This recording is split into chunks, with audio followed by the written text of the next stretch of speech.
समांतर श्रेणीनी सामान्य समज मेळवीए। सामान्य रीते रोजबरोजना जीवनमा अने दैनिक व्यवहारमा तेमज प्रकृतिमां आपणे अनेक वस्तुओ जोईए छीए। एमां खास करीने तमे जेनाथी परिचित छो एवा केटलाक उदाहरणो लईए। एमां सूर्यमुखीनुं फूल तमारा माटे खूब जाणीतुं छे अने एमां एना पर्णनी संख्या तमे समझी शको छो कि एक चोक्कस तराहथी ए गोठवायेला होय छे। बीजुं एक उदाहरण छे मधपूड़ो। मधपूड़ामां पण विद्यार्थी मित्रों तमे जोई शको छो कि मधमाखीओए जे एक चोक्कस रचना करेली होय छे ए पण कुदरती रीते एक चोक्कस तराह एटले कि एक सीक्वन्स जेने आपणे गणितमां श्रेणी कहीए छीए एवी रीते गोठवायेली होय छे। त्रीजुं एक उदाहरण छे मकाईनो डोडो।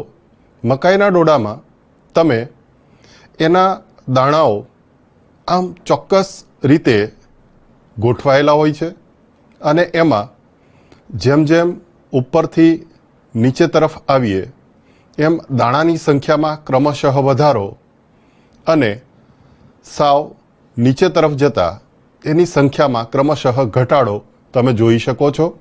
पण आ गोठवणी छे ए चोक्कस तमे जोई शको। आपणा दैनिक जीवनमां पण जेनो आपणे उपयोग करता होईए छीए एवी पण केटलीक वस्तुओ आपणने ध्यानमां होय छे। एमानुं एक उदाहरण लईए ए छे निसरणी, जेनाथी आपणे सारी रीते परिचित छीए। निसरણીमां पगथिया होय छे अने ए क्रमिक रीते गोठवायेला होय छे। आ जे निसरणी छे एमां नीचेथी उपरनी तरफ जता पगथियानी लंबाईमां तमे घटाडो जोई शको छो।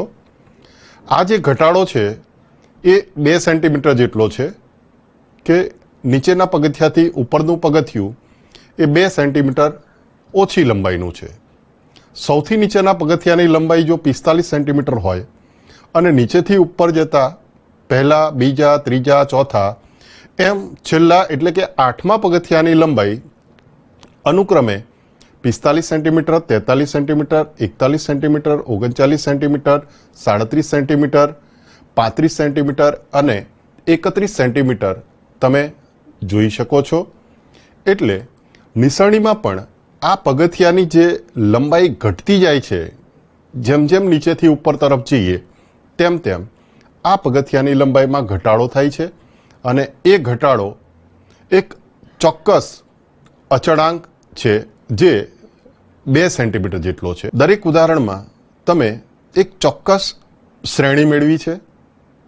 एमां पुरोगामी पदमां, पुरोगामी एटले आगळनुं पद, एमां अचळ संख्या उमेरीने एना पछीनुं पद मेळवी शकाय छे। जेमां पुरोगामी पदमां अचळ संख्या उमेरी पछीनुं पद मेळवी शकाय एवी કેટલીક તરાહ વિશે એટલે કે ગાણિતિક ઉદાહરણો લઈને આપણે સમજ મેળવીએ। વિદ્યાર્થી મિત્રો, અહીંયા સમાંતર શ્રેણી વિશેનો કેટલોક વિશેષ ખ્યાલ મેળવીએ અને એની વ્યાખ્યા સ્પષ્ટ કરીએ। અહીંયા કેટલીક સંખ્યાઓની યાદી આપેલી છે। પહેલી યાદી છે જે શ્રેણી છે 1, 2, 3, 4। बीजी है 2, -3, -8, -11 वगैरह वगैरह। तीजा नंबर की श्रेणी है -1.5, -1, -0.5, 0, 0.5 वगैरह। चौथा नंबर की श्रेणी है 4, 4, 4, 4 वगैरह। आपेली संख्या की यादी में जे दरेक संख्या है ए एक पद है। अहीं आ समांतर श्रेणीना पदने A1, A2, A3 वगैरह थी दर्शावाय अने n मा पदने an थी दर्शाववामां आवे छे। विद्यार्थी मित्रों, आपणे जे उदाहरणों जोया एमां पहला नंबरनी श्रेणी जेमां पद हता 1, 2, 3, 4 वगैरह में प्रत्येक पद तेना आगळना पद करता एक વધુ છે, એટલે કે આપેલા પદ પછીનું પદ મેળવવા માટે આપણે આપેલા પદમાં એક ઉમેરવા પડે. એટલે કે અહીં તમે જે પદ 4 આપેલું છે એના પછીનું પદ જો આપણે શોધવું હોય તો એમાં એક ઉમેરતા એના પછીનું પદ મળે. એટલે કે 4માં એક ઉમેરીએ એટલે પછીનું પદ 5 એટલે કે 5 મળે. બીજું ઉદાહરણ હતું જેમાં શ્રેણી હતી 2, -3, -8, -11 વગેરે. આમાં પ્રત્યેક પદ એના આગળના પદ કરતાં 5 ઓછું છે. જો મિત્રો બરાબર સમજજો, અહીં પદ 5 જેટલું ઓછું છે. એટલે આપેલા પદ પછીનું પદ મેળવવા માટે આપેલા પદમાં -5 ઉમેરવા પડે અથવા તો 5 બાદ કરવા પડે. દાખલા તરીકે અહીંયા -11 છે, એના પછીનું પદ મેળવવું હોય તો એમાંથી 5 બાદ કરીએ તો -16 મળશે અથવા તો -5 ઉમેરીએ તો પણ -16 મળે છે. એટલે અહીંયા પણ એક ચોક્કસ તરાહ જોવા મળે છે. ત્રીજું ઉદાહરણ હતું -1.5, -1, -0.5, 0, 0.5 વગેરેમાં પ્રત્યેક પદ તેના આગળના પદ કરતાં 0.5 વધુ છે. એટલે કે આપેલા પદ પછીનું પદ શોધવા માટે આપણે આપેલા પદમાં 0.5 ઉમેરવા પડે. હવે ચોથું એક ઉદાહરણ છે જેને ખાસ સમજીશું. 4, 4, 4, 4 વગેરે. આમાં પ્રત્યેક પદ તેના આગળના પદ કરતાં 0 એટલે કે 0 જેટલું વધુ છે. એટલે કે આપેલા પદ પછીનું પદ મેળવવા આપેલા પદમાં 0 ઉમેરવા પડે. આનો અર્થ એવો થયો કે હવે પછીના દરેક પદ એ 4 જ છે. સમાંતર શ્રેણી માટે આ એક ખૂબ સમજવા જેવી વાત છે. વિદ્યાર્થી મિત્રો, અહીંયા સમાંતર શ્રેણી કોને કહી શકાય? તો આ બધા જ ઉદાહરણો પરથી આપણે એવું સમજ્યા કે પ્રત્યેક પદ મેળવવા આગળના પદમાં કોઈ નિશ્ચિત સંખ્યા ઉમેરવામાં આવે છે. સંખ્યાઓની આવી યાદી માટે કહી શકાય કે આ પદો એક સમાંતર શ્રેણી, જેને અંગ્રેજીમાં એરિથમેટિક પ્રોગ્રેશન અથવા તો એપી તરીકે ઓળખીએ છીએ, તે બનાવે છે. અહીં સમાંતર શ્રેણીને વ્યાખ્યાયિત કરવા પ્રયત્ન કર્યો છે. આપણે વ્યાખ્યાયિત કરીએ, જેમાં પ્રથમ પદ સિવાયનું પ્રત્યેક પદ આગળના પદમાં કોઈ નિશ્ચિત સંખ્યા ઉમેરી મેળવી શકાય છે. સંખ્યાઓની આવી યાદીને સમાંતર શ્રેણી એટલે કે એરિથમેટિક પ્રોગ્રેશન અથવા એપી કહે છે.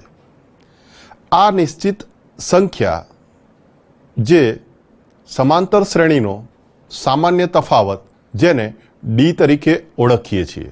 એટલે આ નિશ્ચિત સંખ્યાને સમાંતર શ્રેણીનો સામાન્ય તફાવત ડી કહે છે. સમાંતર શ્રેણીનો સામાન્ય તફાવત ડી ધન, ઋણ કે શૂન્ય હોઈ શકે છે. આગળના ઉદાહરણમાં આપણે વિદ્યાર્થી મિત્રો જોયું કે જેમાં આપેલા પદ પછીનું પદ મેળવવા આપેલા પદમાં કોઈક ચોક્કસ સંખ્યા ઉમેરવામાં આવે અથવા તો બાદ કરવામાં આવે ત્યારે આગળનું પદ મેળવી શકીએ છીએ. એટલે આ મુદ્દો અથવા તો આ વાક્ય ખાસ સમજવા જેવું છે કે સમાંતર શ્રેણીનો સામાન્ય તફાવત ડી ધન, ઋણ કે શૂન્ય હોઈ શકે. એટલે જ્યારે કોઈ પણ સંખ્યા રિપીટ થતી હોય અને એની કોઈ ચોક્કસ તરાહ બને ત્યારે પણ એ સમાંતર શ્રેણી જ છે. આ વાત ખાસ હવે અહીંયા સામાન્ય તફાવત જે છે તે બે ક્રમિક પદો વચ્ચેનો તફાવત છે. એટલે કે બીજા પદમાંથી પહેલું પદ બાદ કરીએ અથવા ત્રીજા પદમાંથી બીજું પદ બાદ કરીએ અથવા ચોથા પદમાંથી ત્રીજું પદ બાદ કરીએ. એટલે કે આપેલા પદમાંથી એના આગળનું ક્રમિક પદ બાદ કરતાં જે સંખ્યા મળે તે એનો સામાન્ય તફાવત છે, જેને ગાણિતિક સ્વરૂપે D = A2 minus A1 is equal to A3 minus A2 is equal to A4 minus A3 up to an minus 1 લઈ શકાય. અહીં એક વધારે ઉદાહરણ જોઈએ. એક શ્રેણી આપેલી છે 5, 7, 9, 11, 13, 15 વગેરેમાં A2 માઇનસ A1 એટલે કે બીજા પદમાંથી પહેલું પદ બાદ કરતાં 7 માઇનસ 5 ઇઝ ઇક્વલ ટુ 2 મળે છે. એવી રીતે ત્રીજા પદમાંથી બીજું પદ બાદ કરતાં A3 minus A2 is equal two 9 minus 7 is equal two 2. તેવી જ રીતે A4 માઇનસ A3 એટલે કે ચોથા પદમાંથી ત્રીજું પદ બાદ કરતાં 11 માઇનસ 9 ઇઝ ઇક્વલ ટુ 2. આમ A2 minus A1 is equal two A3 minus A2 is equal two A4 minus A3 up to an minus 1 is equal two D. એ સામાન્ય તફાવત અહીં સમાન તમે જોઈ શકો છો. એટલે 5, 7, 9, 11, 13, 15માં બે ક્રમિક પદો વચ્ચેનો સામાન્ય તફાવત સમાન રહે છે. એટલે આ શ્રેણીને આપણે સમાંતર શ્રેણી કહીશું. સમાંતર શ્રેણી થવા માટે આ એક આવશ્યક અને અનિવાર્ય શરત છે કે બે ક્રમિક પદો વચ્ચેનો તફાવત હંમેશા સામાન્ય રહેવો જોઈએ. જે શ્રેણીમાં બે ક્રમિક પદો વચ્ચેનો સામાન્ય તફાવત સમાન રહે તેવી શ્રેણીને સમાંતર શ્રેણી કહે છે. આ બીજા શબ્દોમાં એટલે કે ખૂબ સરળ રીતે વ્યાખ્યાયિત કરેલી છે સમાંતર શ્રેણીને. સમાંતર શ્રેણીના કેટલાક વ્યવહારિક ઉદાહરણો જે આપણને દૈનિક જીવનમાં જોવા મળતા હોય છે. વિદ્યાર્થી મિત્રો, ખાસ કરીને NCERTના આ ગણિતનો મુખ્ય ધ્યેય જે NCF 2005 પર આ રચાયેલું છે એમાં વિદ્યાર્થી પોતાના વિષયને એના દૈનિક જીવન કે વ્યવહાર સાથે સાંકળે એ પ્રકારે એ અભ્યાસ કરે એ વાત ખૂબ મહત્ત્વની છે. એટલે આપણે ગણિતમાં પણ આપણા દૈનિક જીવનમાં એટલે કે રોજબરોજના જીવનમાં જે કંઈ ગણિત જોવા મળે એને સમજીએ. અહીંયા પહેલું ઉદાહરણ છે.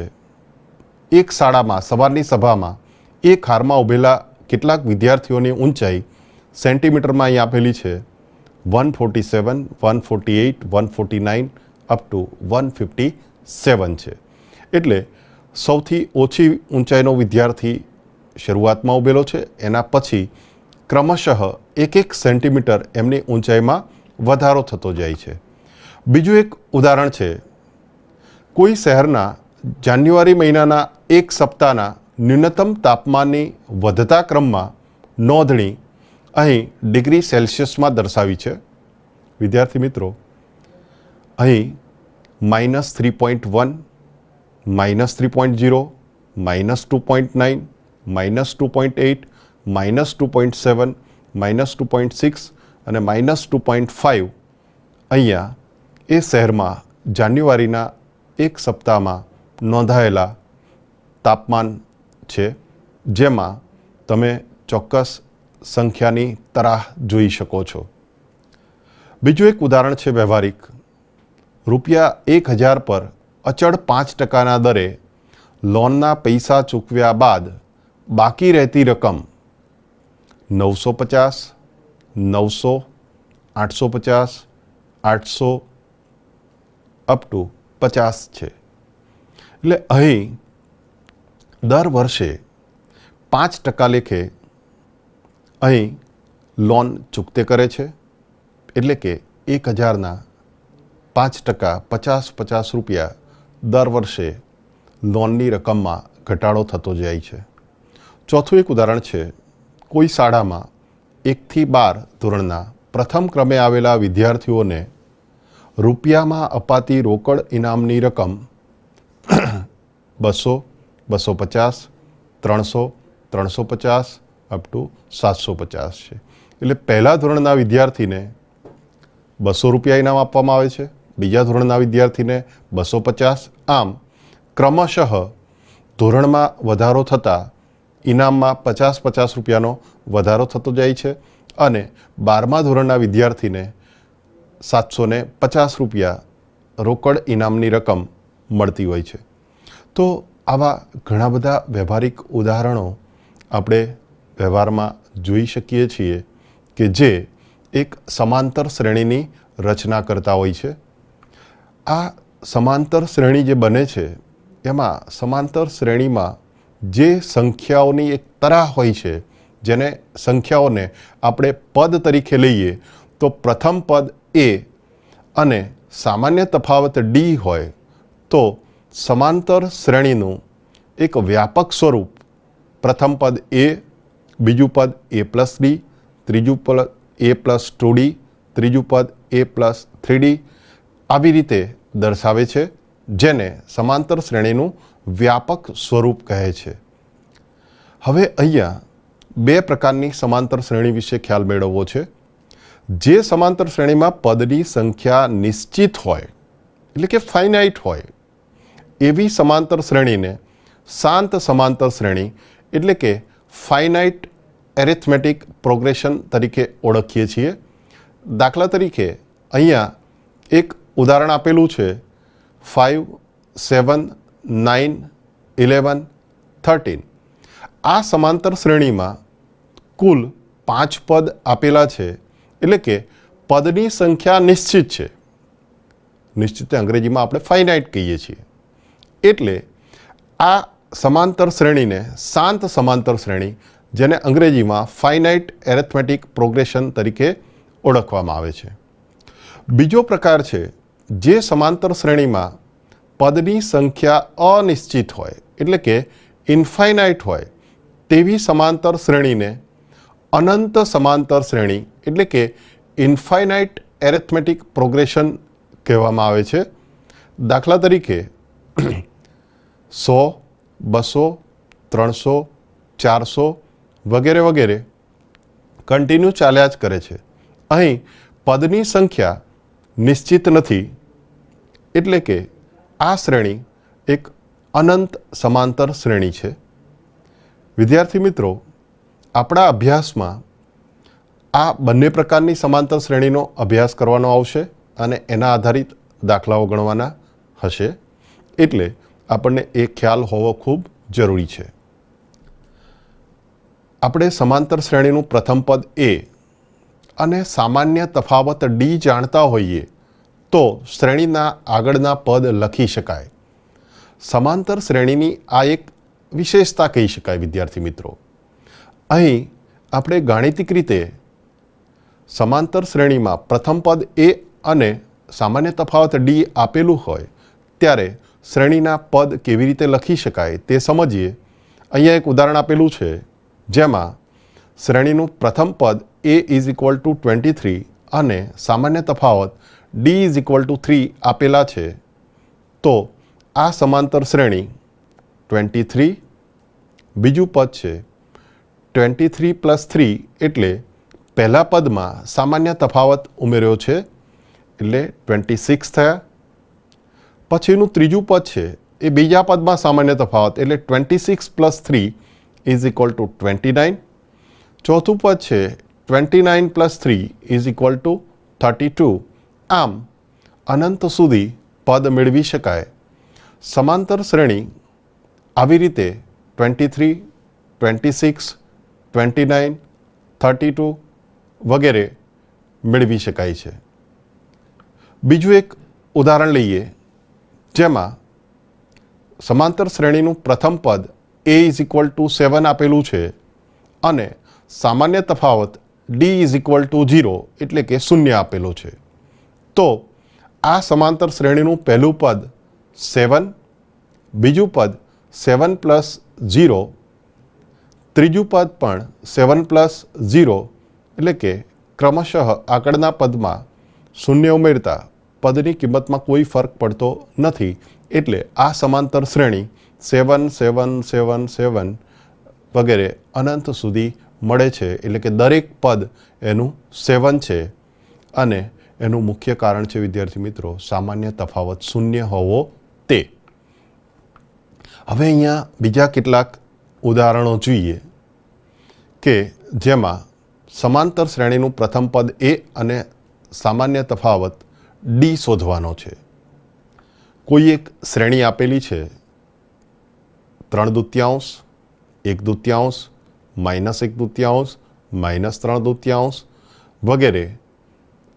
અહીં આ સમાંતર શ્રેણીમાં પ્રથમ પદ એ બરાબર 3/2 અને સામાન્ય તફાવત ડી કે જે બીજા પદમાંથી પહેલું પદ એટલે કે 1/2 -3/2 કરવાથી -1 મળે છે.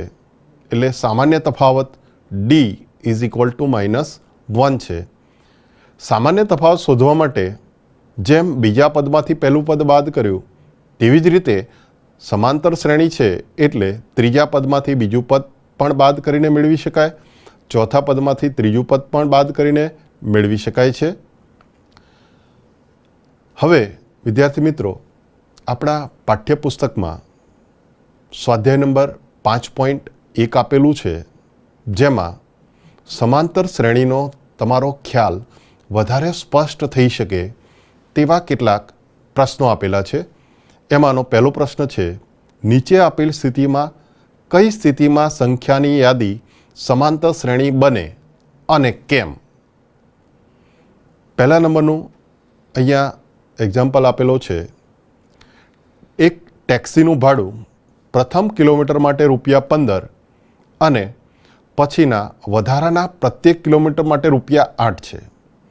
વિદ્યાર્થી મિત્રો અત્યારે આ આધુનિક યુગમાં તમે આ ટેક્સીનો ઉપયોગ ભવિષ્યમાં કરવાનો થશે અને શહેરની અંદર એનો વપરાશ ખૂબ જ છે. એટલે આ વ્યવહારિક ઉદાહરણ કહી શકાય જેની સમજ દ્વારા ભવિષ્યમાં એ તમારા જીવનમાં પણ ઉપયોગી થઈ પડે.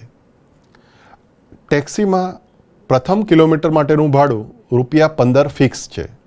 એટલે પહેલા કિલોમીટર માટે હંમેશા ₹15 ભાડું ફિક્સ છે. જો 2 કિલોમીટરની મુસાફરી કરે એટલે 2 કિલોમીટર માટેનું ભાડું એ ₹15 વત્તા બીજા વધારાના પ્રત્યેક કિલોમીટર માટે ₹8 છે. એટલે કે ₹15 વત્તા ₹8 બરાબર ₹23 થશે. ત્રીજા કિલોમીટર માટેનું ભાડું પ્રથમ કિલોમીટરનું 15 વત્તા વધારાના જે 2 કિલોમીટર થયા એનું ₹8 લેખે એટલે કે 2 × 8 16 વત્તા ₹15 બરાબર ₹31 ભાડું થશે. ચોથા કિલોમીટર માટે એટલે કે 4 કિલોમીટર માટેનું ટેક્સીનું ભાડું પ્રથમ કિલોમીટરનું 15 અને બાકીના 3 કિલોમીટર એ ₹8 લેખે 8 તરી ₹24 એટલે કે 24 વત્તા ₹15 બરાબર ₹39 ભાડું ચૂકવવાનું થાય. આમ અહીં જે ભાડાની જે રકમ છે એનાથી બનતી સંખ્યાઓની યાદી 15, 23, 31, 39 વગેરે વગેરે છે. એટલે અહીં બીજો એક સામાન્ય તફાવતનો ખ્યાલ મેળવી લઈએ. A2 - A1 એટલે કે બીજા પદમાંથી પહેલું પદ બાદ કરીએ 23 - 15 બરાબર 8. A3 - A2 31 - 23 બરાબર 8. A4 - A3 39 - 31 બરાબર 8. આમ an - an-1 હંમેશા સમાન રહે છે. એટલે કે બે ક્રમિક પદો વચ્ચેનો સામાન્ય તફાવત સમાન છે. એટલે આપેલી સંખ્યાઓની યાદી એ સમાંતર શ્રેણી બનાવે છે જેમાં પ્રથમ પદ 15 એટલે કે a બરાબર 15 અને સામાન્ય તફાવત 8 છે એટલે કે d ઇઝ ઇક્વલ ટુ 8 છે. વિદ્યાર્થી મિત્રો અહીંયા બીજા નંબરનો પ્રશ્ન છે નળાકારમાં રહેલ હવાનું પ્રમાણ હવા કાઢવાના પંપ દ્વારા દર વખતે નળાકારની બાકી રહેલ હવાનો 1/4 ભાગ બહાર કાઢે છે. અહીં ધારો કે શરૂઆતમાં નળાકારમાં રહેલ હવાનું પ્રમાણ વી એકમ છે, એટલે નળાકારમાં રહેલી કુલ હવા એ વી એકમ છે, તો પ્રથમ પ્રયત્ન બાદ નળાકારમાં બાકી રહેતી હવાનું પ્રમાણ 3/4 વી થાય, એટલે કે 1/4 ભાગ એ હવાનો બહાર કાઢી લે છે. એટલે વીમાંથી 1/4 ભાગ વી બાદ કરતાં 3/4 વી એકમ બાકી રહે છે. બીજા પ્રયત્નના અંતે નળાકારમાં બાકી રહેતી હવાનું પ્રમાણ 3/4 સ્ક્વેર વી એટલે 3/4 સ્ક્વેર વી એકમ થાય. અહીં આવી રીતે સંખ્યાઓની યાદી વી, 3/4 વી, 3/4 સ્ક્વેર વી વગેરે વગેરે મળે છે. એટલે અહીં A2 - A1 એટલે કે બીજા પદમાંથી પહેલું પદ બાદ કરતાં 3/4 V minus V is equal to -1/4 V. એવી રીતે A3 - A2 3/4 square V minus 3/4 V is equal to -3/16 V મળે છે. એટલે કે અહીં બે ક્રમિક પદો વચ્ચેનો સામાન્ય તફાવત એટલે A2 - A1 is not equal to A3 - A2 છે. એટલે આપેલી સંખ્યાઓની યાદી સમાંતર શ્રેણી બનાવતી નથી. આમ આ જે ઉદાહરણ છે નળાકારનું તે સમાંતર શ્રેણીનો ખ્યાલ આપતું નથી. સમાંતર શ્રેણીનો સામાન્ય ખ્યાલ આપે મેળવ્યો છે અને એનો મહાવરો આપ તમને આપેલા પાઠ્યપુસ્તકમાંથી પણ કરી શકો છો અને કેટલાક બીજા પણ વ્યવહારિક ઉદાહરણો લઈને સમાંતર શ્રેણીને વધારે સારી રીતે આપ સમજી શકશો તેવી આશા રાખું છું. ધન્યવાદ.